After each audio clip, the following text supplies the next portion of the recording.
Cinderella's Story.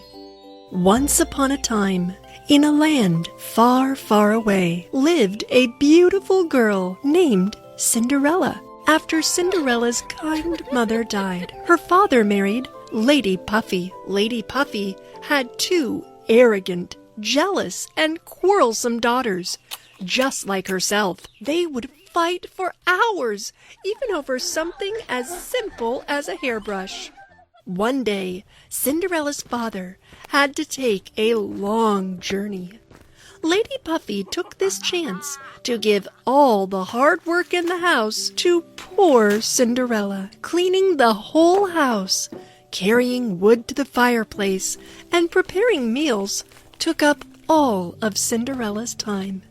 Despite her hard work, Lady Puffy and her daughters were cruel and proud.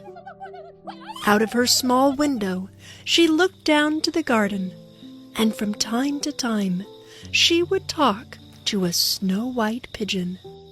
The next morning, Cinderella went to the kitchen without making any noise. Cinderella silently took some pieces of cheese and headed to the attic. But then, Lady Puffy's daughters caught her. Mom, Cinderella is stealing our food. I'm stealing? I would never steal anything. A thief and a liar. What an evil girl you are. The little mice went downstairs and started to run around the kitchen to scare the evil sisters.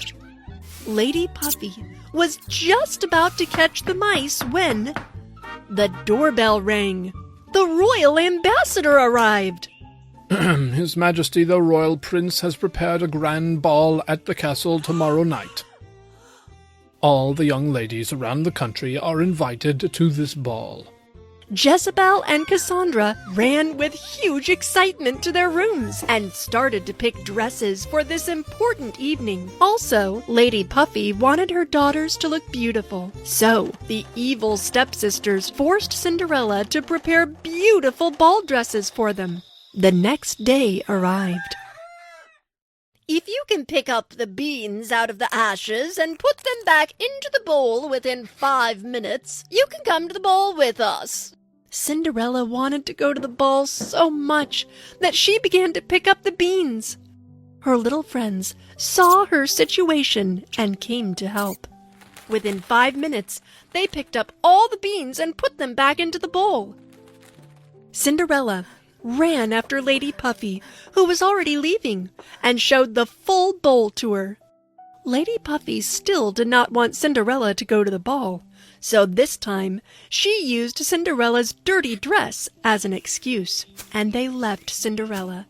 Poor Cinderella was very sad. She sat down in the garden and wept and cried right under a hazelnut tree that her mother had planted long ago.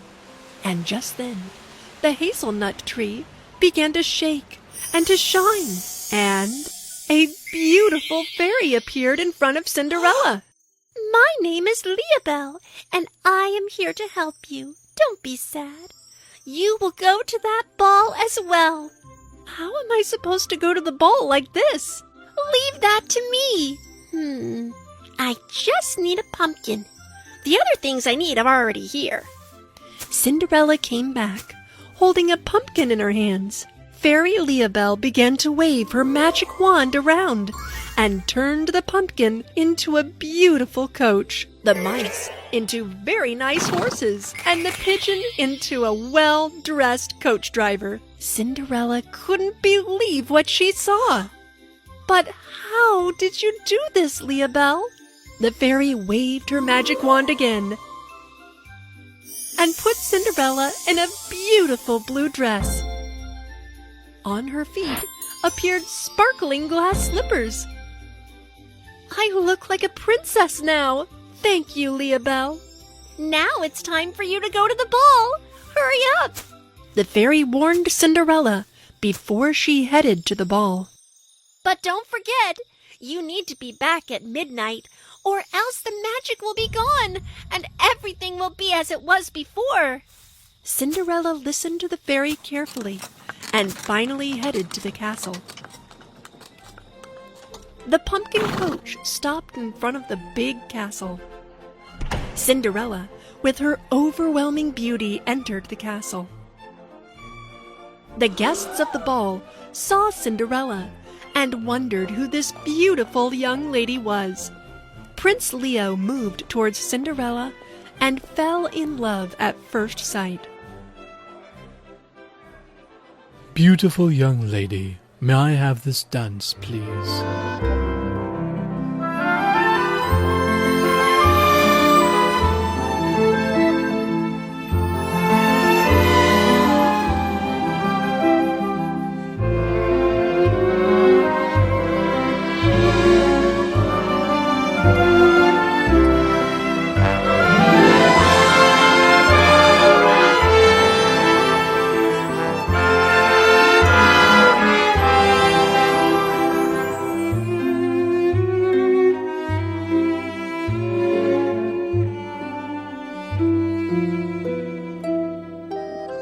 When the clock was just about to strike 12, she remembered the fairy's warning.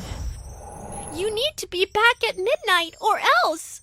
Cinderella left the prince back and ran out of the castle quickly. Where are you going? I don't even know your name. Cinderella ran down the castle's stairs and all of a sudden lost one of her glass slippers. Unfortunately, she did not have time to go back and take it. So she ran to the coach as fast as she could and left the castle. Find the beautiful owner of this lost slipper. If necessary, every girl in the country shall try on this shoe. Cinderella went back to her room in the attic. She thought about the magical night she had had with Prince Leo, but it seemed to be impossible that the prince would recognize her with her old dirty clothes. Time passed, and the prince had a huge mansion built next to the castle for the precious glass slipper. All the young girls living in the next country visited this place to try the slipper on.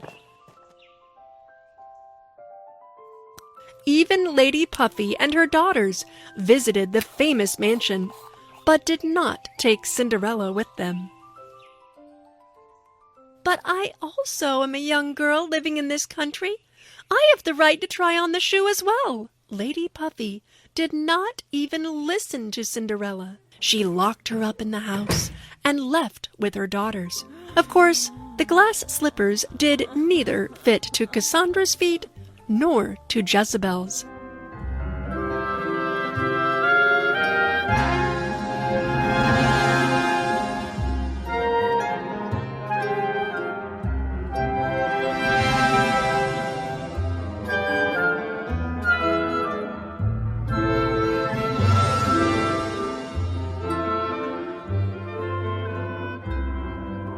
At nighttime, when the mansion's lights were sparkling, Cinderella made it out of the house. She arrived at the majestic mansion and walked towards the sparkling glass slipper. As she was just about to try on the shoe, Prince Leo stepped into the room. Stop! Don't move! You're going to damage the shoe! No! It's my shoe! It fits me perfectly!